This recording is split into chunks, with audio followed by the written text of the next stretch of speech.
ჩემი მომზადებული მადამ ბოვარის ერთ-ერთი საუკეთესო რეცეპტი უნდა გაგიზიაროთ. ბევრი ვერსია არსებობს და მე არც ერთზე არ ვამბობ უარს.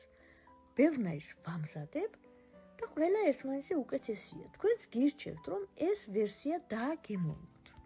დაგჭირდება 3-4 მოხარშული კარტოფილი. მოხარშული კვერცხი რაოდენობებს დავწერ ამ ვიდეოს აღწერაში.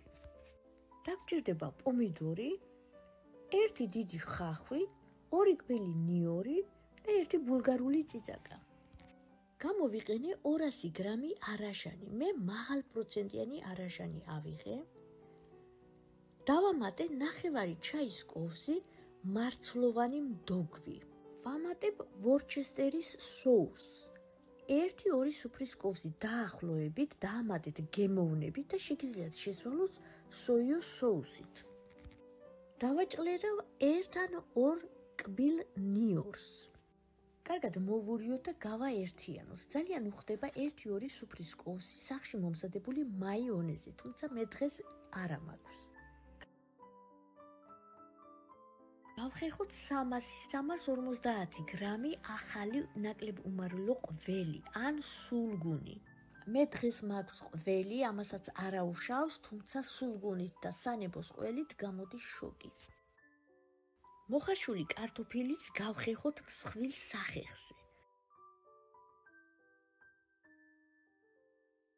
კვერცხი დავჭერთ ასე კუბიკებად. შეგიძლია მსხვილ სახეხზეც გავხეხოთ. ამ პროდუქტის რაოდენობა დამოკიდებულიც არის იმ ჭურჭელზე, რომელშიც მოამზადებთ. ამიტომ ესე მკაცრად არ ვუთითებ რაოდენობას. ეს ხო მადამ ბოვარია და ვამზადებთ, როგორიც ჩვენ გვიყვარს. ერთ ფენად ვიყენებთ ხორცს. მე მაქვს ძროხის ხორცი, ჯერ მოვხარშე, გადმოვიტანე და დავჭერი წვრილად. ასევე მოამზადებთ ქათმის ფილესაც.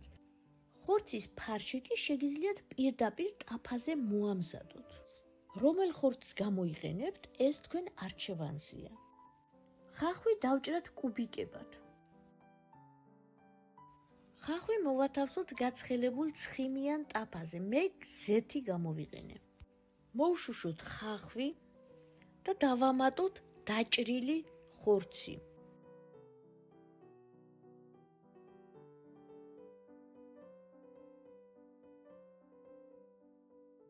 აქ ვამატებ მარილს გემოვნებით. მე დავამატე წითელი პილპილი და ასევე დავამატე 1/2 ჩაის კოვზი შავი პილპილიც. დავამატე 1 ჩაის კოვზი ხორცის სუნელი, 1/2 ჩაის კოვზი პაპრიკა და უცხო სუნელი. ცოტა კიდე მოვშუშე და გადმოვდგი. პომიდორი დავჭრათ რგოლებად. ასევე რგოლებად დავჭრათ ბულგარულიც.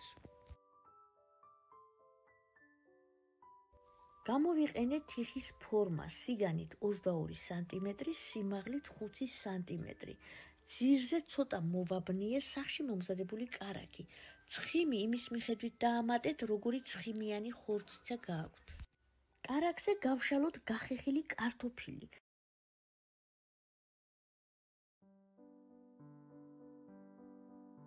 მოვაყარე გემოვნებით პილპილი და მარილი. კარტოფილზე მოვაბნიე ცოტა გახეხილი ყველი. ყველი რო ჩადნება, კარტოფილს შეკრავს და ეს პატარა ნიუანსი მე ძალიან მომწონს. ზემოდან მოვათავსე მომზადებული ხორცი და გავშალე. ხორცის ზემოდან მოვალაგე რგოლებად დაჭრილი პომიდორი. და ასევე რგოლებად დაჭრილი ბულგარული. ყველგან თანაბრად გადავანაწილოთ ჩვენი მომზადებული არაჟანი. ზემოდან მოვალაგოთ მოხარშული და კუბიკებად დაჭრილი კვერცხი.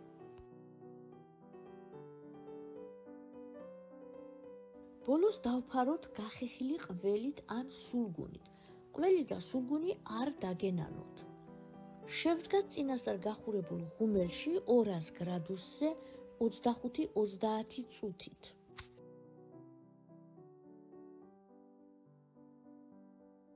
საბოლოოდ მივიღებთ ასეთ საოცრებას.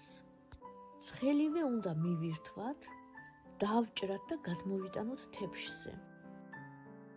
დავისხათ ჩვენივე მომზადებული ღვინო, ამ ღვინის პროცესის შემოდგომაზე უნდა გაგიზიაროთ. ისეთი გემრიელი გამომივიდა, აღფრთოვანებული ვარ. არანაკლებ გემრიელი გამოვიდა ჩვენი მადამ ბოვარიც, აუცილებლად მოამზადეთ და დააგემოვნეთ. რეცეპტი თუ მოგეწონათ, ვიდეო მოიწონეთ და გააზიარეთ. არხის გამოწერაზე არაფერს აღარ გეუბნებით, ვიცი რომ გამოწერილი გაქვთ. მე კი თქვენ ახლა დროებით დაგემშვიდობებით, მალე ისე შევხვდებით ძალიან საინტერესო რეცეპტით, იქამდე კი ბედნიერ დღეებს გისურვებთ.